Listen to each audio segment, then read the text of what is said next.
Hello, this is our audio head, and we are reviewing Loups-Garoux, as I've been referring to it for a week and a half. Loups-Garoux, because it's about Brazil and werewolves and Turlough and the doctor, and it's quite amazing. Anyway, got a really cheesy cover. Just to, if you're gonna judge things by the cover, you might judge this pretty hard. Show us the cover, Lee. Yeah, that's a little bit of nothing. You can barely see anybody now. So with me, I got Lee and Jake, and we're gonna talk about it because this is our fifth Doctor week, and we are going to watch Frontios this week, and so yeah, let us uh, let us delve into this. And because I know he's got so much to say about it, let's go over to Jake to start. Oh, you'll regret that decision very quickly. Now, this story right off the bat, don't like werewolves, I don't like Turlough. So, and I really, really, really struggled with this audio a lot. I didn't like the setting of the story. I didn't like the plot of the story. I don't think a country like Brazil necessarily works with werewolves. I don't know the whole history behind Brazil and werewolves, but to me it didn't really mesh. I didn't really like the Fifth Doctor in this one, but there is one positive of it. A scene of this reminded me of a book I read recently called Goth Opera. So if you like werewolves, this would be great for you. I'm just not a very big werewolf fan, and I'm definitely not a Turlough fan in the slightest. I did find it a bit complicated in places as well. I thought it dragged a bit. I found myself sitting there sometimes going, when's the next cliffhanger sort of thing. But yeah, that's my first thoughts. Wow. Okay, over to Lee. Right. As you well know, I'm not a big fan of the Fifth Doctor on TV because I always call him the Beige Doctor. Big Finish audio has really given him some good stories. This one is not one of them. The concepts. It's a good idea. You know, werewolves, Rio. I mean, I don't understand the setting with Rio, Brazil, why it had to be there. Davison, yeah, he's brilliant in this. I like Taylor. I do. He got a bit of a bum rap on TV, and some of the fans still hate him. I like Taylor. And also, this is written by Mark Platt, and we know Mark Platt sometimes his writing can be a bit complicated, making you think, and it does because it does seem to drag. The story does drag, and you're thinking, what's going on here? What's going on there? Because it doesn't really explain. This Peter Stuber, the wolf man, which was in Germany, I think it was. Why is he in Rio? I just don't get. I mean, he was killed. He was executed, and all of a sudden he's there. I can understand the. I'm guessing she was Native American or Native Brazil. Was it Rose? With all the spiritual things. It was just a bit. I don't know. It was a bit complicated. The story was too complicated for its own good, in my opinion. I think they should have simplified it a bit, shortened it a bit, and it could have been a really classic audio. This, but we don't say I didn't like it. It's just a bit too complicated. Listening complicated too long. I love a werewolf story. Don't get me wrong, I do like a werewolf story. I mean, the cast in this is brilliant. You've got Eleanor Bron. You've got Bert Kwok. and Nicky Henson, playing Peter Stuber. Some brilliant actors there. It just, to me, it just didn't gel. And sometimes Matt Platt's writing is like that. It just doesn't gel. But I sat through it, listened to it, so I'll go to favourite moments or things I didn't like about it later on. Susan, over to you. Yeah, well, I too was sort of perplexed why the heck they had set a werewolf story in Brazil. But because they had set it so far in the future, or in like an alternate reality where the Amazon rainforest had become the Amazon desert, that was uh, a storytelling decision that needed to be explained, and the explanation was Rose and all of the whole forest that had uh, been basically transmitted from the dead forest into her mind, and um, that was that was basically how they were able to tell the story of the werewolf, was the removal. It could have been I mean, the Marx maybe thought was that you wouldn't want to turn Germany into a desert, but I don't see why not either. Um, but the fact that it started on Corcovado, uh, the Cristo, looking at the Pound de Sucre and down the city streets into the down to the beaches, into the downtown area and down to the beaches. You kind of got the sense that maybe there had been some there had been some restoration of the land there, and I just remember running around on Ipanema and Copacabana when I was a kid, when I was in Rio de Janeiro, and I went to Corcovado, and I went up and down the city streets of Rio, and so I mean it was, you travel a lot and you just end up seeing things. And when somebody puts that thing and takes it and puts it in an audio adventure of your favorite show, you kind of, it was a little heartwarming. Anyway, so like that, love Rio, love samba, danced myself in the carnival. That was one of the times that we were there. Fun, really, really astonishingly fun place, and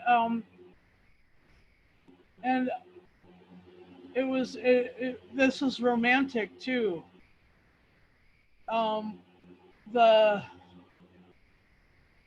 the the werewolf woman, can't remember, Braun was, she was um,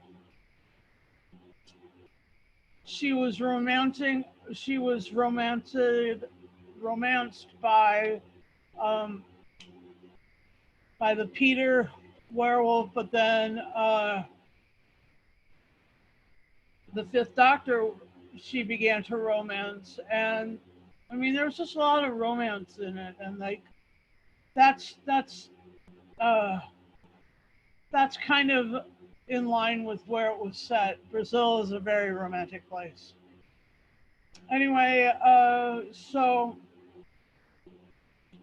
I just I mean it's perplexing, but there's some decisions that were made by telling the story there that really became sort of you were able to tell the story. But yeah, you're right, it is complex. So, and I don't mind a werewolf story. Prefer vampires 100 times, because They are, I don't know, sexy, romantic villains most of the time. Anyway, so let's go to our favorite moments. Let's go back to Jake, please. I do have favourite moments. I was sitting here thinking, when I think of werewolves, I don't think of a hot, sunny country. I think of snowy, cold forests and stuff like that. So if I had done this story any differently, I would have set it in this small, like European isolated village plagued by werewolves. Still have the subplot of that werewolf chasing after that woman all through Europe, and introduce that mystical woman, I forget what her name is, but don't have her as that character. Have her like the last werewolf hunter. Have her grandfather be like this werewolf hunter, and all her family's been hunted down, and she's the last one left, and she's also after the grey one. That's what I'd have personally done. Have a werewolf set in an isolated village that are being plagued by werewolves, and all they have is this woman who can hunt them. That sort of situation. But I can't really think of a favourite moment, to be honest. I suppose the bit where, even though I don't like him, where Turlough meets the werewolf in the crowd, and he starts talking to him, it sort of freaks him out a bit. I like that bit. That's all I can really say about it, to be honest. That was a good moment. Yeah. So, anything you didn't really like? I think I summarised it pretty well in like what I'd do differently. I didn't like, oh, it's all in her head. To me personally, all that side story brought down the story for me, because at that point it didn't really fit. Because in my head, I think most of the public have an idea in their head what a werewolf story should be, and I don't think it's necessarily worked as a werewolf story. For this character, they could have had another folklore monster instead of a werewolf, if that makes sense. That affects Rio, sort of thing. I don't necessarily think it worked well with werewolves. So that's all I'd really change, to be honest. Flip the country, flip the setting, flip the roles of the characters. I'm not really sure I like the whole invisible werewolf thing either. I've never heard about that in werewolf lore. That I found that a bit complicated. I'll probably get rid of that as well, because I did think that was a little bit silly, to be honest. Especially at the end of that, oh, I can't see her. Who are you talking to? I'm like, Jesus. That also let it down for me. But yeah, that's my opinion of it. Yeah. All right. And Lee, favorite moments or stuff that you didn't really like? I was going to mention the invisible werewolves. I think, where's this come from? Like Jake, I've never heard of that before. Vampires, you could believe that. You know, the invisibility thing. The portrayal of Peter Stuber is awesome. The voice, you do get the gravitas of this great big grey werewolf from Nicky Henson playing him.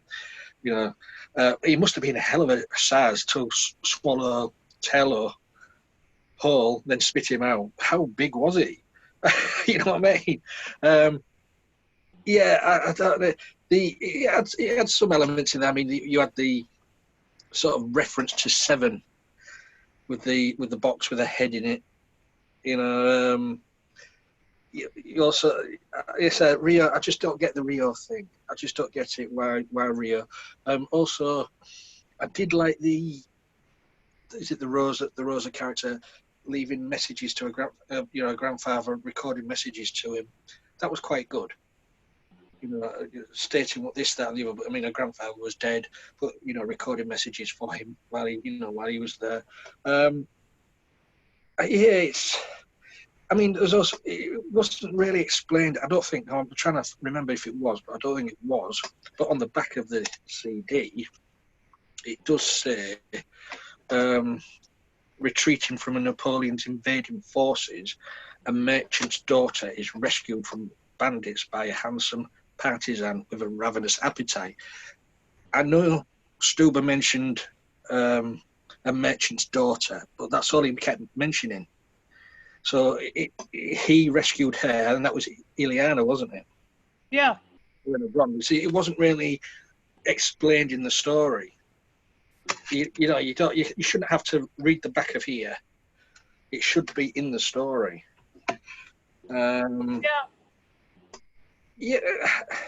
I mean, the werewolf thing, I just don't get it. The speeding train wasn't my sort of thing.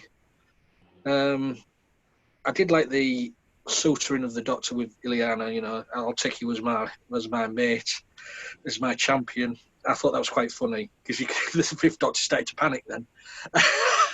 Yeah. That's why I thought it was romantic. I didn't think it. Yeah. It reminded me of when the first Doctor panicked in the Aztecs when he got proposed to. You know, oh no, I'm not doing marriage. No. How things change now in New Who, shall we say? He just gets married willy-nilly now. Yeah, I can't diss on the performances. The performances in this were brilliant. Even Bert Kwok in this as Dr. Hirashi, or whatever his name was. I mean, Bert Kwok, everybody knows him, you know, from the Pink Panther movies as Kato. You know, you've got Eleanor Bron. She's been in Doctor Who twice before. City of Death and Revelation of the Daleks. Nicky Henson, never been in Doctor Who, but he's done quite a few audios. No longer with us now. Passed away a couple of years ago. But he was well known for a famous episode of Fawlty Towers. But it's not a bad story. It's just complex, and it's for a casual listener. I would not say to anybody, listen to this. You'd have to break them in gently with this one. So, but the performances are brilliant. You've got to expect Matt Platt's writing to be really, really strange. It was. But yeah, it's just one of those ones. This one is, as they say over in the UK, it's a Marmite one. Either you like it or you don't. So, back over to you, Susan. Yeah. Thanks, Lee and Jake. This has been, if it wasn't for all the romance, that's what really made it seem like Brazil. And you know, I'm not talking about the Brazil like the movie, but this country, and it's quite a good chiller. I mean, there's plenty of like sort of misty, looking at the facing your fear kind of things. I like the bit on the train with Turlough and the drugged water where he was suddenly pulled into that circle and stuff. And I mean, I guess because it's a desert, you could consider like the train sequence kind of like Sandpiercer. No, I'm just kidding. I didn't just say that. Yeah, I did. Anyway, cast was great. I liked the sort of it's all in your mind type thing with Rose. I thought that was fun. I thought that there were elements that were really fun all the way throughout. There were like samba, Corcovado, beaches, chase scenes.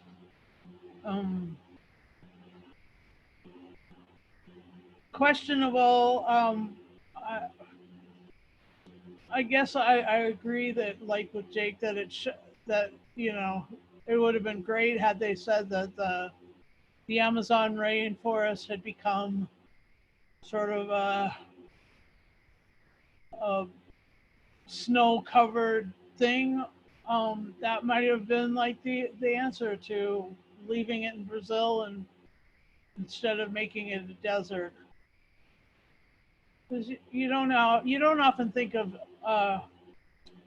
werewolves striding the desert. You know, it's not out something that you hear about in the Gobi or the Sahara or whatever. So interesting. Anyway, uh, so let's open the floor. Anybody want to say anything else about this? Please. I did like there was sort of hinting with this Rosa and Taylor, as you said, a bit of romance. There was something there bubbling under the surface. Yeah. Yeah, yeah. So they didn't really go anywhere with it. If they'd have took Rosa with them for the next story, it might have, something. Taylor might have found his true love, sort of thing. But it's just this one character. Killed by a Dalek. Well, no, there's could have been, yeah, or a tractator.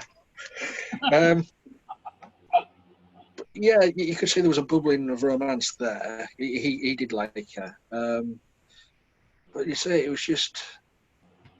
I think the setting for me, and also as well, this was release number 20. So there was 2 years into doing these from now, and they were still using the wrong theme tune for the stories. I mean, this is Tom Baker theme, isn't it? Yeah. Fourth Doctor. That was a little different. Hearing that, yeah. I mean, if they've got which they do now, if they'd have sort of sorted that out to begin with, it may have sort of felt like a Fifth Doctor story. But I don't think all the the bad points of the story has got really anything to do with the theme tune. But I don't know. It's just like good actors, great performances. I just don't think the settings were right, and the writing was just too. Nothing against Matt Platt, because he does write some damn good stuff. He has done quite a few audios now, and so with the Ghostlight on TV. This one was saying it was just too long as well, because back in the day, these were nearly 2 hours long, or more. Yeah, 2.5 hours. Yeah, they used to extend them, but now they are cut down to the sort of proper running times. So maybe it's just needed editing a bit more and rewriting here and rewriting there. As I say, Werewolves in Rio. There might be legends of werewolves in Rio. We don't know. We'll have to Google it. I'm sure every country's got a legend of a werewolf kind of thing. So, but for me, the setting didn't seem right, as Jake said. Yeah. Yeah, I don't actually know if there are any wolves at all in South America. Yeah. Per se. I mean that's a really good question. Yeah. It was just. I mean, I suppose the author mostly has done his own work. I don't. You don't know, do you? This is. You don't. You don't know. You don't know. But that's my final. Yeah. Yeah. Since I don't know a heck of a lot about that, I'm. Well, you see, look, see, Susan, you've got the faulty one up behind you there. Yeah. No, I was saying, look, can you spot the mistake?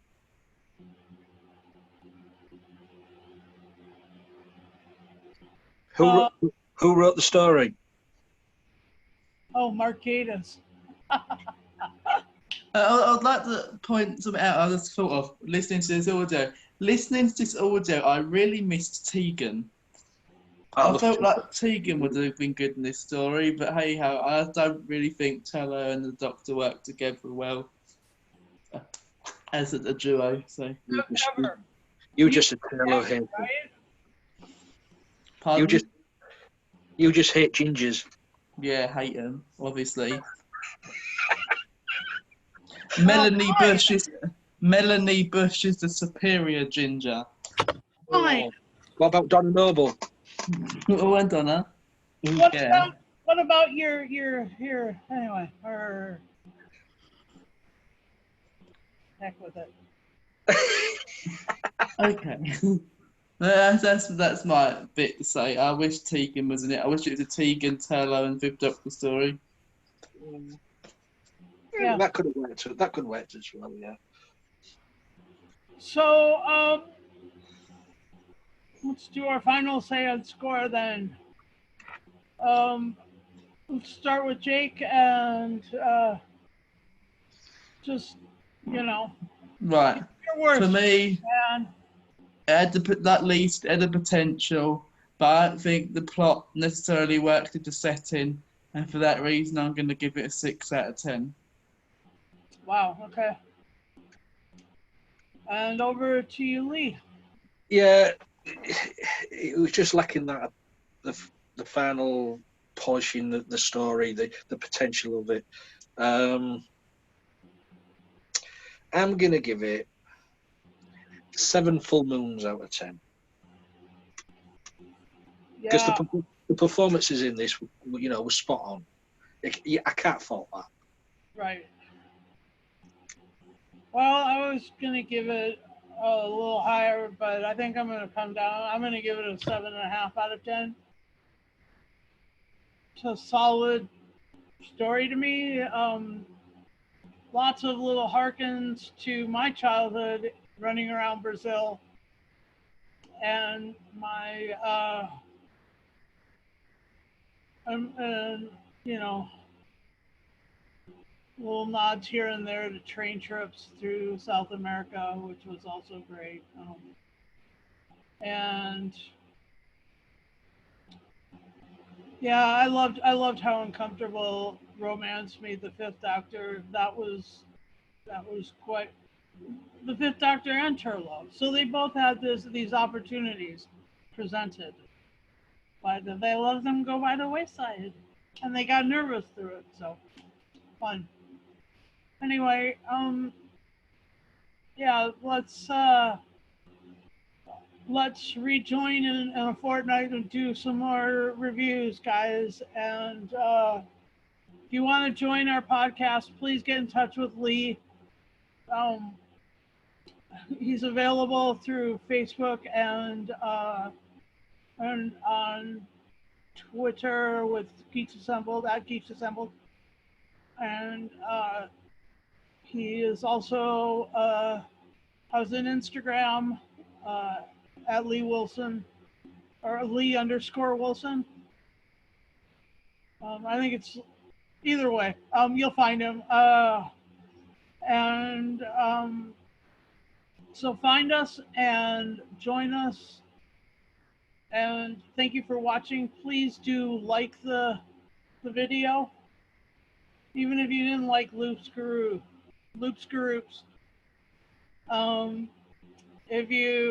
Even if you don't like werewolves, give our video a like and give us a comment what you think, and subscribe to the channel because you want to hear what we have to say.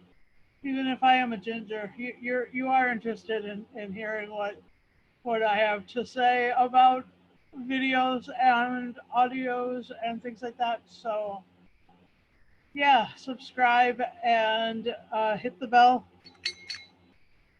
to receive a notification. And